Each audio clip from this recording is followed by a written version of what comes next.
Christian Vadenton, depuis la Belgique, une petite réflexion par rapport à l'aïkido. Il se fait que, il y a quelques semaines, une amie m'a conseillé de voir les vidéos d'un gars qui a été, à mon avis, assez au niveau aïkido, donc devenu professeur, et il a même tenu son propre dojo.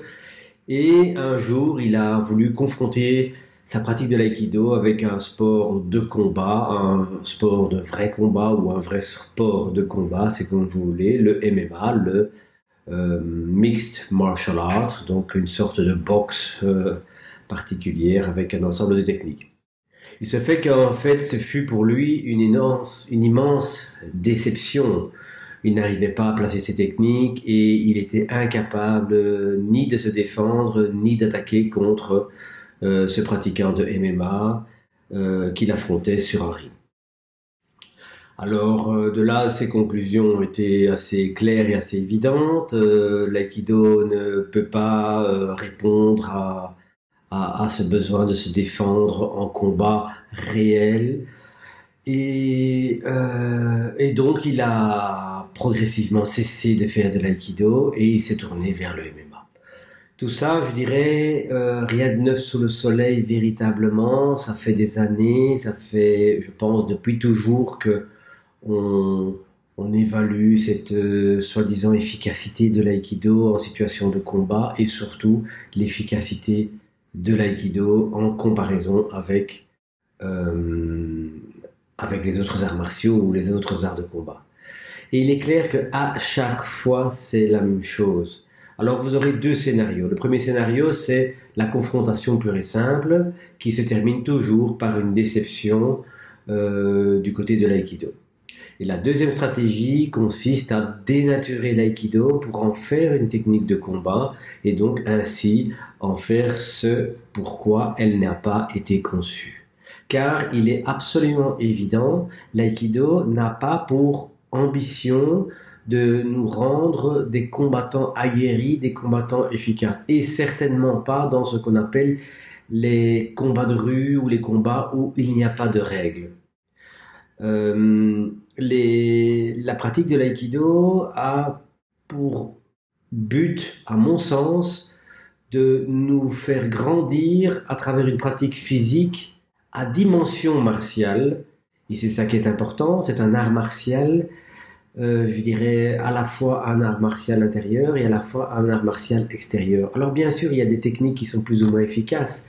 Et bien sûr, il y a des techniques qui sont moins efficaces. Et bien sûr, et surtout, il y a cette dimension de complicité, de coopération dans le chef de l'attaquant qui s'appelle Luke. Et donc, on peut dénaturer ça, mais l'aïkido n'est pas fait pour se battre.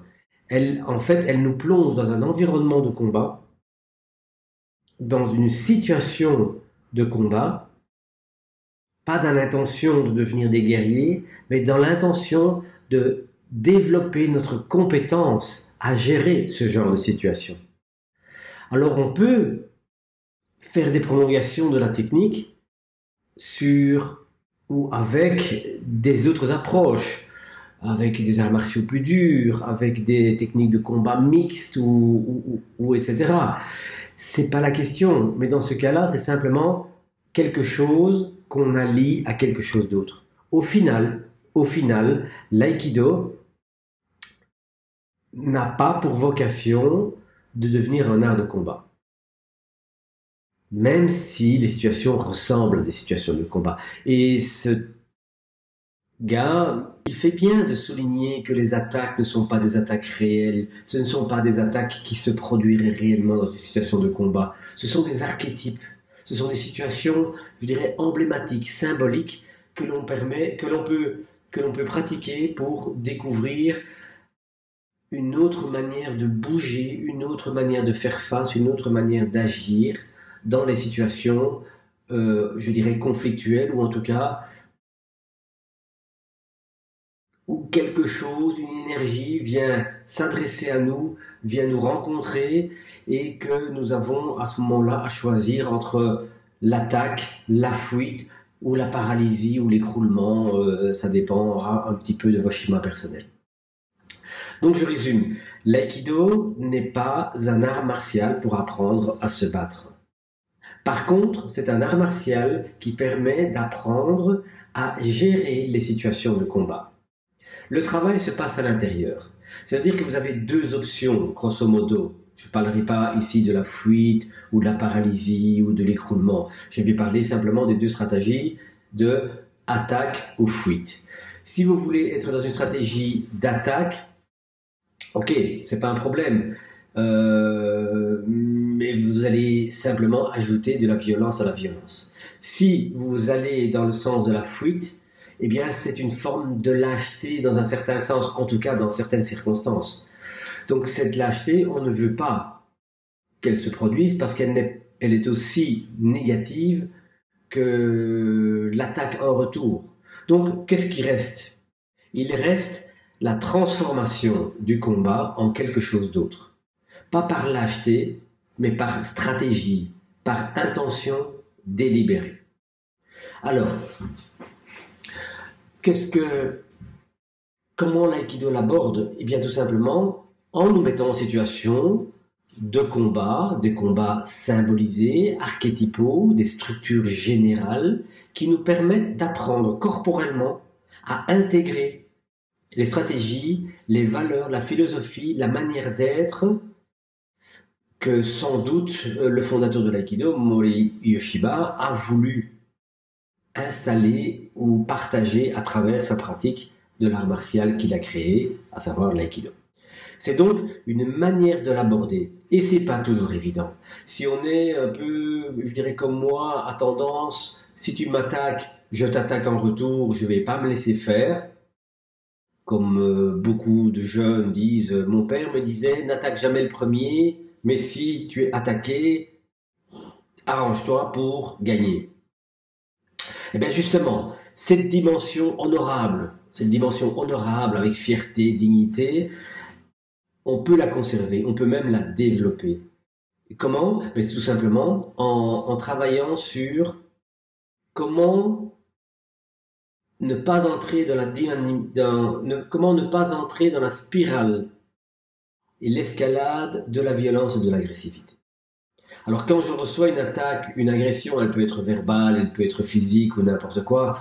Quand je reçois cette agression-là, et d'ailleurs c'est pas uniquement des attaques dues par des personnes, ça peut être aussi des attaques par des animaux, et j'ai parfois le cas quand je promène mon chien et qu'un chien en liberté veut s'approcher trop fort du mien et que ça risque de tourner à la confrontation.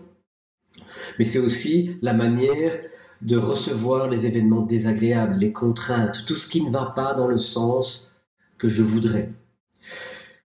Il y a donc là une stratégie qu'on développe et que je développerai plus loin dans une autre vidéo sur le modèle vocal qui est un modèle essentiel de l'aïkido. Donc cette notion de comment je reçois et comment je retourne à la situation, je dirais à mon avantage, mais pas à mon avantage pour gagner, à mon avantage pour appliquer les principes, pour vivre une vie plus aiki, c'est-à-dire une vie qui va dans le sens de restaurer la coopération, restaurer l'harmonie, transformer l'énergie conflictuelle en une énergie créative. Voilà une petite réflexion du matin, j'en ferai d'autres je pense, et je les compléterai avec différents modèles de l'aïkido.